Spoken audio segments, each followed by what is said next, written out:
When everything feels urgent, nothing feels understandable.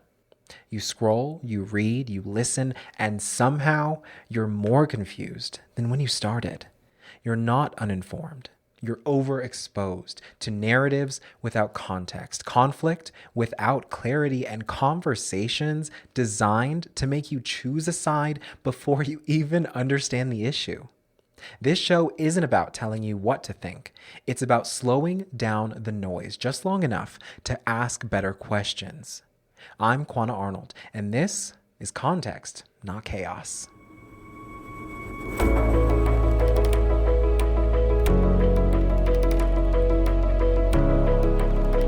Over the last few episodes, we've talked about confusion, language, systems, and the ways individuals end up carrying pressures that don't really belong to them. But today, we're going to look at something that quietly ties all of that together: identity. Because when uncertainty rises, issues stop being about policy or evidence and start becoming about who we are, making it feel personal. Let's slow this down.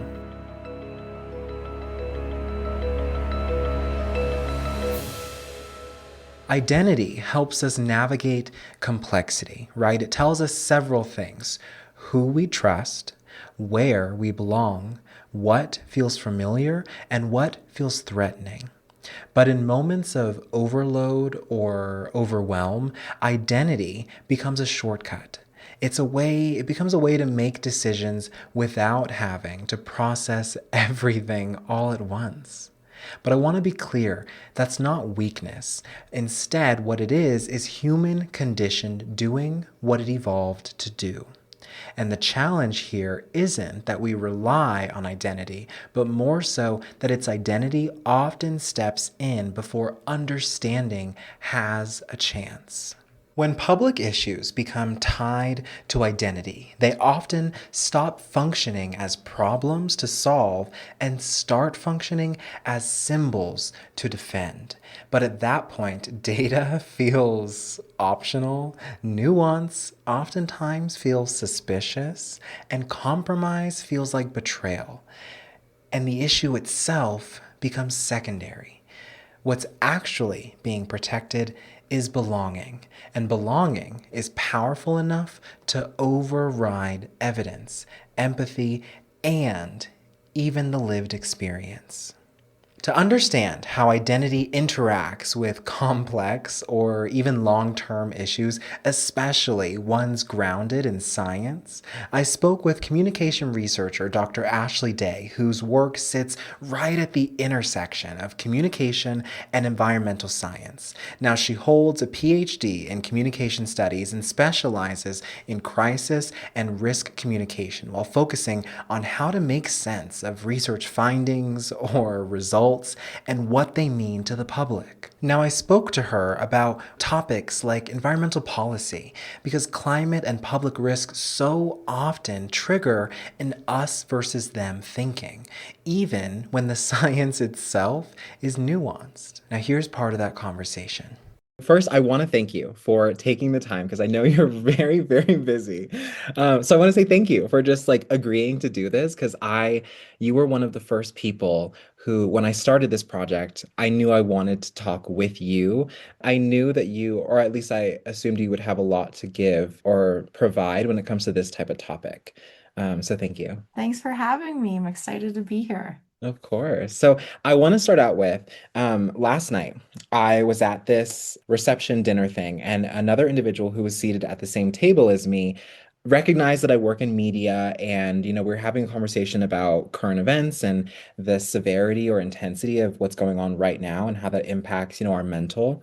And something that they had mentioned to me was that one thing they do every evening, they love morning news, they love, afternoon shows and stuff like that. They love getting the updates on their phone, but they're very particular about keeping TV news off after like 6 p.m. And I thought that was so interesting because I'm someone who overconsumes information, right? I'm always trying to figure out what's going on.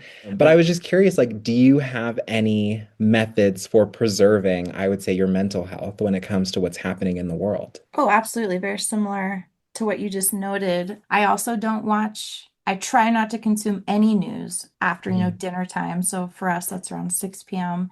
In the morning, I try not to have that be the first thing I see just because there are some heavy topics right Yeah. now in the news. So I try very hard to not let that be the first thing I consume when I wake up and just focus on spending time with my kids, my family. And then usually, like on my way to work, I listen to the radio news.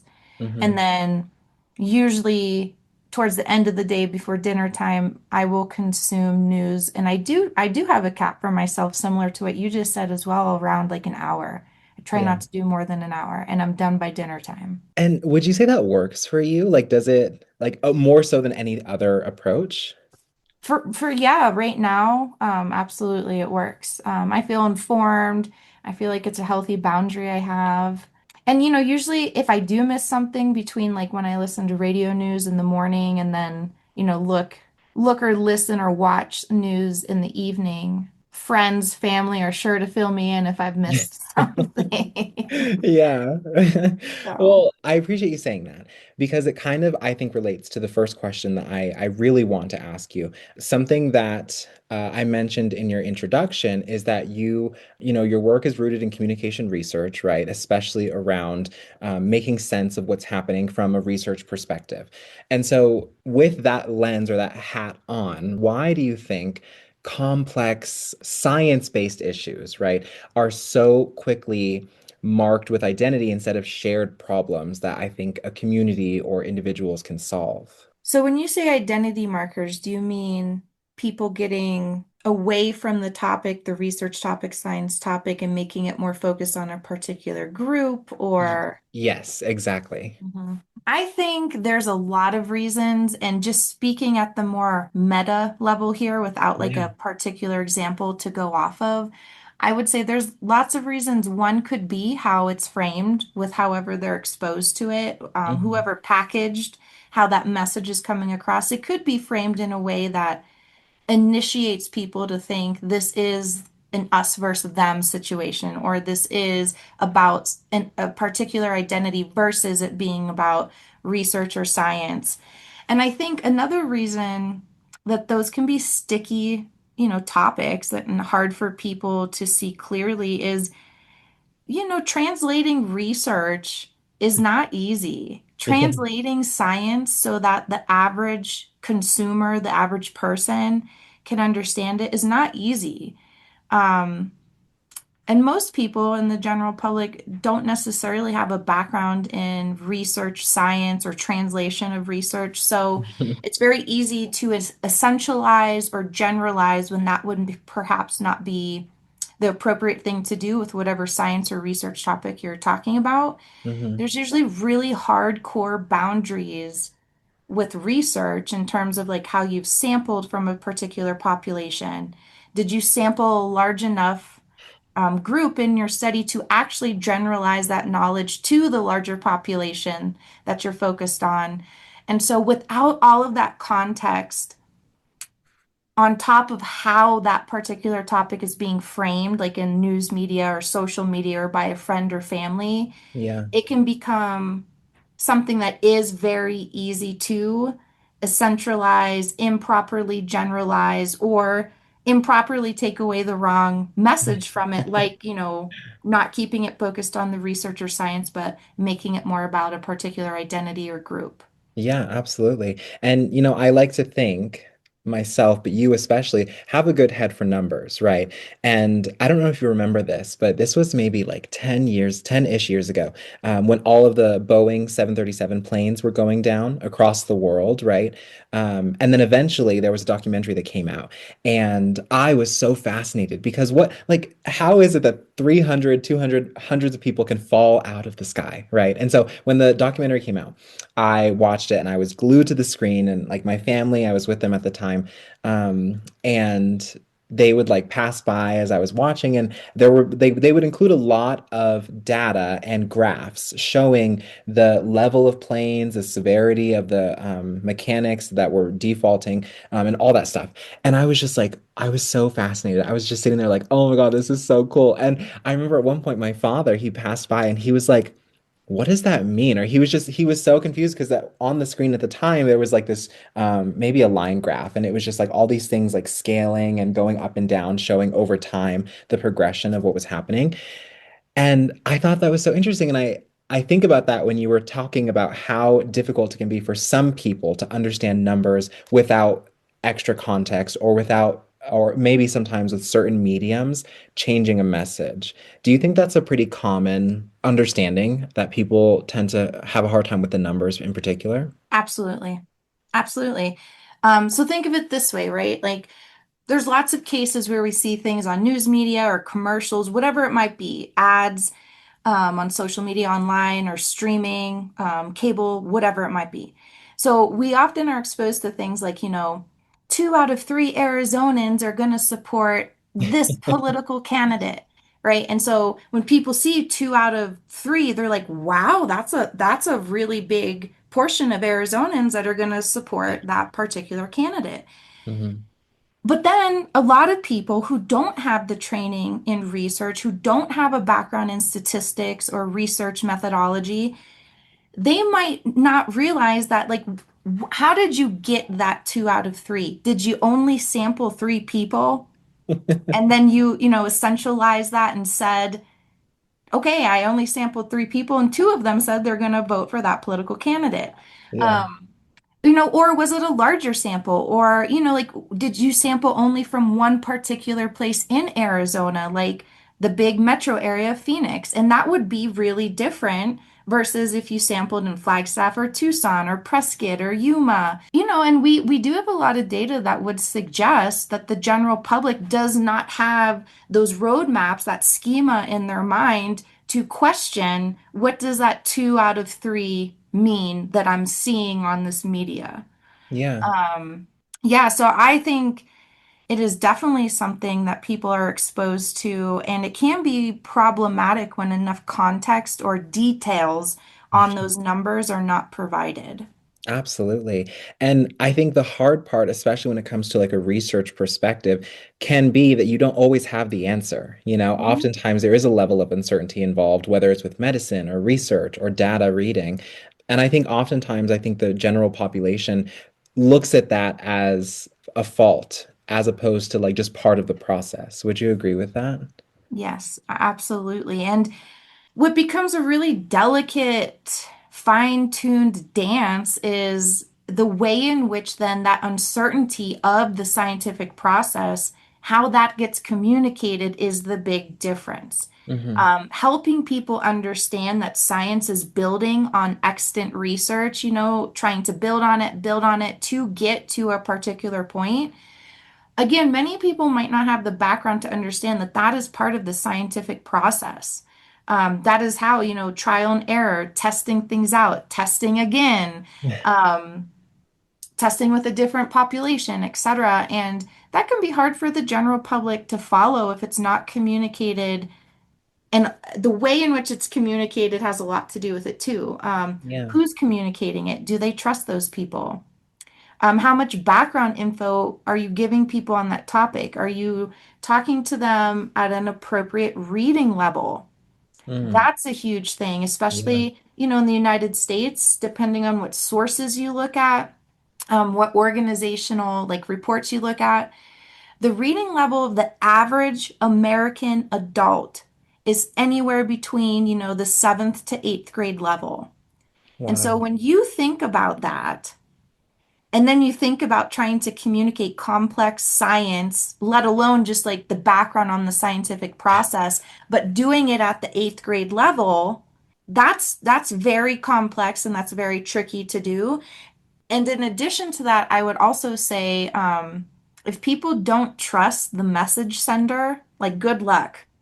Good luck with trying to get people on board to even be receptive to the message. Yeah, absolutely. And so when it comes to uncertainty, in data results or research results, when that's seen as weakness, as opposed to just part of the process, what would you say gets lost in translation?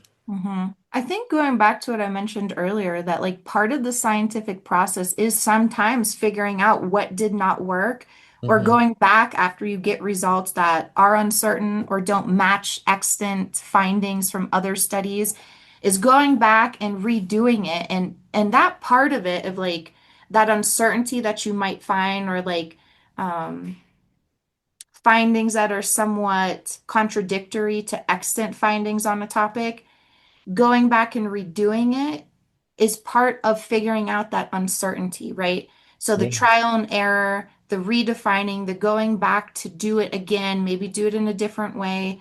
I think a lot gets lost of like that is the way you should do it. But also, if you do find uncertainty, communicating that clearly, I believe, is a strong point. You know, being Yeah. clear about how you did the research, what the limitations were of that research, perhaps trying to contextualize why there was uncertainty. And I think an important part, what we lose when we're trying to communicate those things to the general public, is not only just contextualizing the findings of like why maybe we got uncertain results or different results that don't match up with extant research, but taking it a step further and letting people know like, okay, that's what happened. It is very uncertain, but here are the next steps. Here's what we plan to do to figure that out, to get more concrete, findings, results, or ideas around that particular topic. And I think oftentimes I think of, the COVID-19 pandemic, of like how that is just a huge case study of this exactly. Yeah. And one thing, in my opinion, very strongly stating here, my opinion, when I was watching news media, was I felt that part was missing, meaning they did pretty good talking about the scientific uncertainty in, like, for example, developing the vaccines and Hmm. the efficacy of those vaccines. But what I thought was missing was that's where they stopped. They didn't go the step further of like talking to the research teams, the scientists, etc., to explain like what the next step was in a way that helped alleviate people's uncertainty. Because that is a really big variable when it comes to crises, risks, pandemics.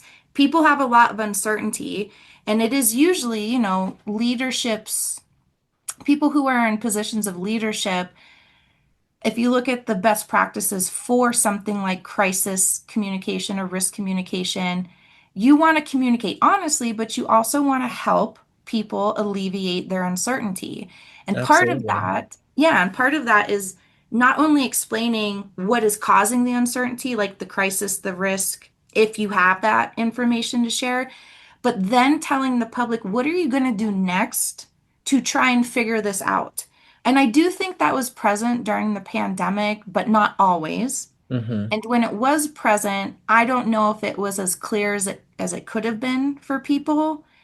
But at the same time, I have to acknowledge that people were just inundated with information overload at that time, and Yeah. also conflicting messages, very conflicting messages, that sometimes confirmed what researchers would talk about in relation to like the vaccines or developments of the vaccines, and other times, really contradicting what Yeah. researchers would say about those topics. So I do think that is a very novel case because I believe it's probably quite hard for people to make sense of what was going on because it was such a life-altering experience for us to go through. Yeah.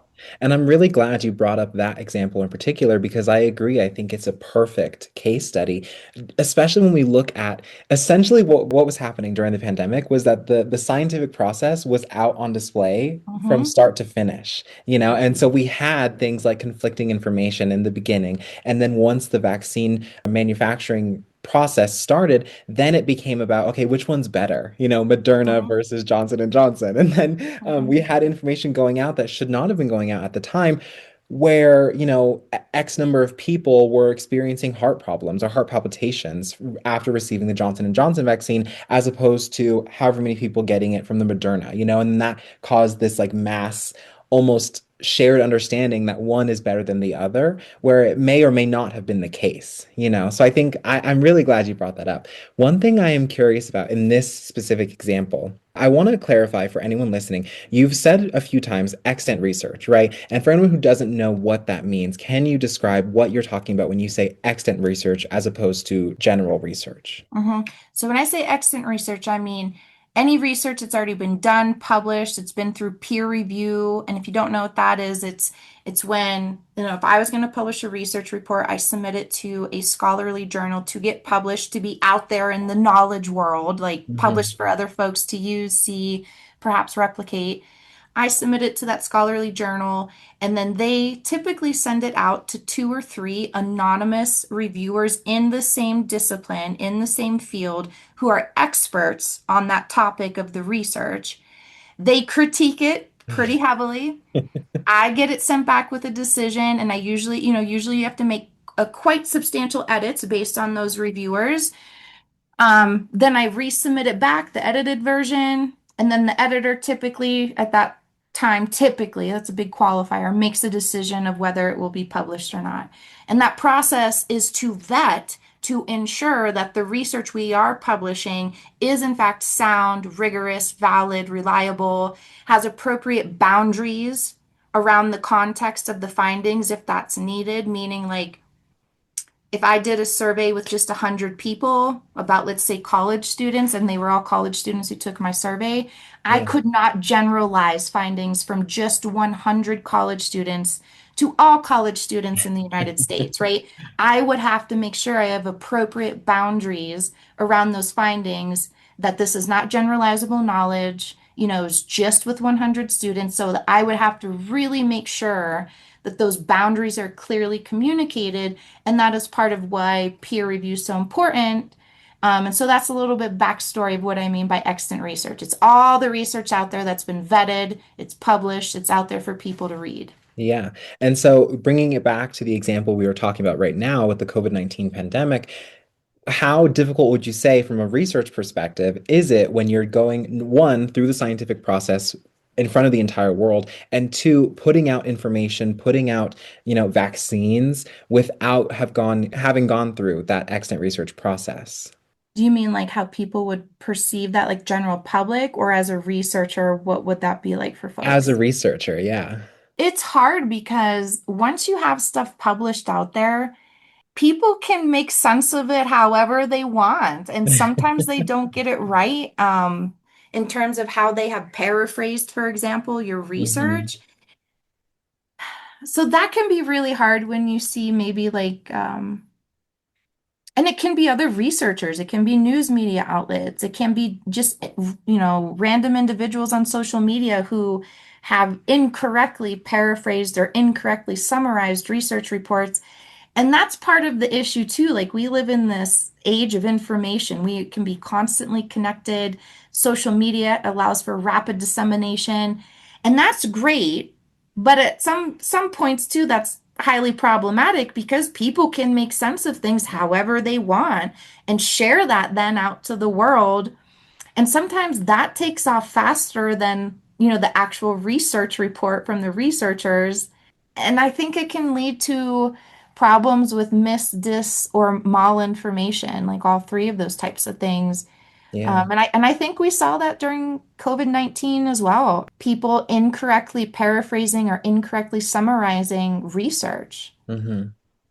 It's like a dangerous game of telephone. hmm Yeah, and I was thinking a lot too about that, and also one of your first questions about identity and identity markers. Yeah. And for me, that's really interesting to think of those two things together because I see identity as an inherently communication process. And I'm drawing Mhm. from communication researchers like Michael Heck, who proposed the communication theory of identity. Yeah. And that's how he defines identity. And identity is like a sense of self and communication, but then it's Mhm. how we enact ourself and how we see ourselves. And we articulate ourselves according to this theory by Michael Heck in very different ways. And there's like four frames of identity. And like one is the personal, so like how we think about Mhm. ourselves, and our thoughts, feelings, etc. And then how we enact it, so how we express ourselves verbally, non-verbally through our clothing, etc. And then we have relational identity, so how we interact with others, how we view their behavior, etc. And then fourth, we have communal identity, so like group memberships, Hmm. community values that you share with other people that make you part of a culture, certain rituals, etc. And all of those things impact how people make sense of and decode things, and that includes research. Yeah.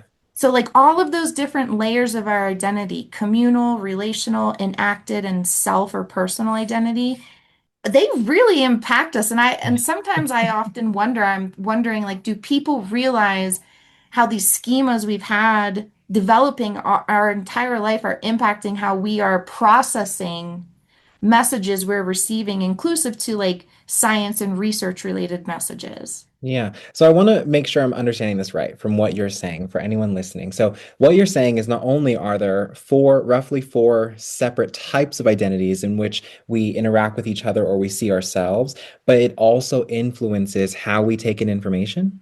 Yes. So all of those layers of our identity, according to Michael Heck's theory, which I believe in, and I think that like there's a lot of evidence that these are true. But yes, there are four layers to our identity: personal, enacted, relational, and communal. Hmm. And those four, yeah, we separate them out to talk about them, but they really impact each other and they really impact us across our lives and how we come to see the world and make sense of the world. Yeah, so I would say it's like this two-way relationship, intersectional relationship among all of those things. Awesome. Thank you. I want to switch gears a little bit and bring it to a more environmental perspective, right? Because I know that's a portion of the work that you do as well. And Mhm. so, when or maybe if at all, when you study how people respond to environmental risk, right? What role would you say, specifically institutional trust, plays in whether people are open or defensive at receiving the information? Everything, everything. Right. I mean, trust is also something that takes an incredibly long time to build, especially when you're thinking about an institution like a local government, state government, or a particular leader or politician. It takes a very long time to build, but it takes seconds to lose, you know? And if you lose it and try to rebuild it again, that's even more difficult. So Hmm. trust, I think, has everything to do with it, especially when it comes to an environmental risk or crisis. Like you have to think of those events like people's livelihoods, people's health, safety, the health and safety of their friends, their family, their kids. They're really worried about that. So they're quite emotionally aroused if they are impacted by or potentially could be impacted by an environmental risk or crisis. So the way that their brain is processing information is very different. And sometimes, an important caveat here, sometimes that makes people hone in real quick on Yeah. who they will go to get information from about that environmental risk or crisis.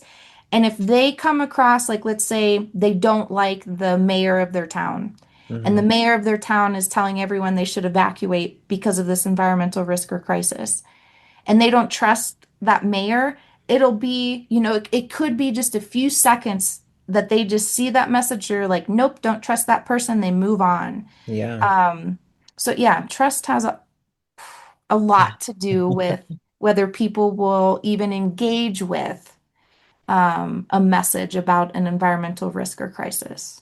Wow. And I immediately think of, I don't know if this is relevant, but I immediately think of trauma rooted in culture, specifically cultures over generations, right? And whether or not that impacts whether like a level of trust from an institution or an individual or a community. Would Yeah, you and yeah. would you agree with that? Absolutely. And there's evidence out there about this, especially when you think about research ethic cases where researchers have not been ethical. When you think about like the Tuskegee syphilis study Yeah. Oh, and wow. how that was conducted largely on low income Black men, Hmm. and they were not told everything about that research and what was going to be happening to them physically.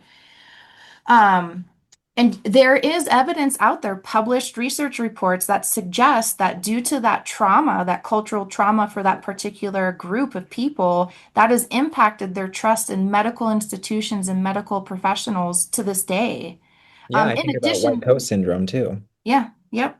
For my last question, I really want to tie it back to kind of what you were talking about in the beginning when it comes to who's presenting the information to individuals, to communities, to groups, right?